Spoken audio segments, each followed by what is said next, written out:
تخيل معايا واحد كيسمع الموسيقى كل نهار في الطريق في الدار قبل ما ينعس، ولكن عمره ما سول راسو هذا السؤال: واش هذا الشيء اللي كنسمع كيرضي الله ولا غير متعودين عليه؟ اليوم ما غاديش نهضروا بالهوى ولا انا كنحس، اليوم غادي نهضروا بالدليل. واش الموسيقى في الدين تاعنا حرام؟ وعلاش بزاف تاع الناس ما كيبغيوش يسمعوا هذه الحقيقه؟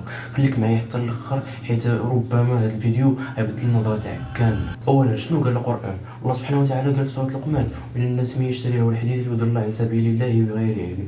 شنو هو له الحديث؟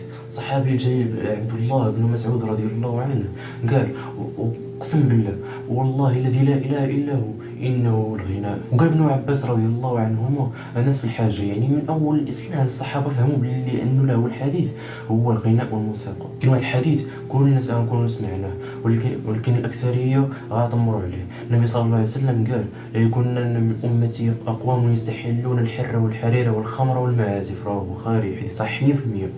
ركز معايا، النبي صلى الله عليه وسلم جمع المعازف، الآلات الموسيقى مع الزنا والخمر الحرير للرجال. النبي صلى الله عليه وسلم قال في الحديث: يستحلون، يعني اصلا حرام، ولكن الناس غادي يقولوا بلي هو عليه حلال.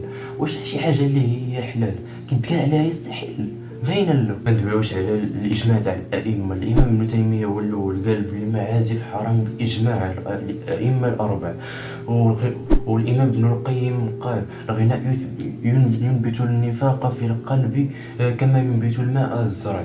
الامام المالك كمل، حنا اللي كنستعملوا المذهب المالكي واللي كيتبع المغرب، قال: ملي تسول على الغناء انما يفعله عندنا، يعني حتى في المغرب الاصل ديال الفقه المالكي الموسيقى قال لك بلي هي حرام. لكن راه غير موسيقى، ما فيهاش كلام خايب، ديرها شبهه كيتقال بزاف، ولكن واش حرام كيتبدل غير حيت ما فيهاش السب؟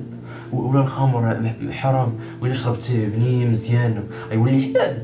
المشكله راه ماشي غير في الكلام، المشكله راه في الالات ولا الموسيقى نفسها.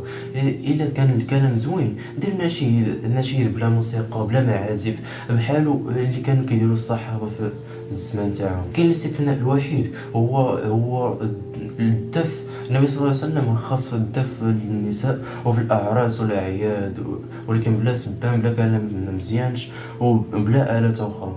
وهذا الاستثناء كيثبت القاعدة: الموسيقى راه كتقصح القلب وكتنقص الخشوع وكتخلي القرآن ثقيل على الناس باش يسمعوه ولا غير يقراوه.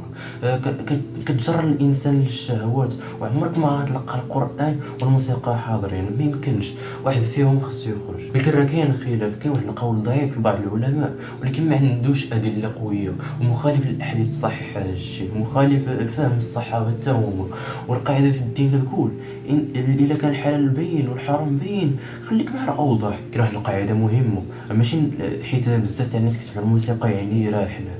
الله سبحانه وتعالى قال: وإن تطيع أكثر من فرادي يضلوك عن سبيل الله. الحق ما كيتقاسش بالعدد. دابا السؤال اللي خاصك تسول راسك دابا: أنا واش باغي نرضي الله ولا نرضي الهوى تاعي الشهوات تاعي؟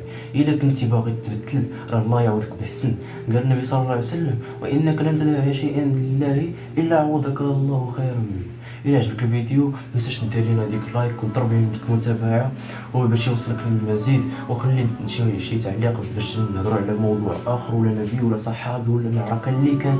ما تنساش دير متابعه، والسلام عليكم ورحمه الله وبركاته.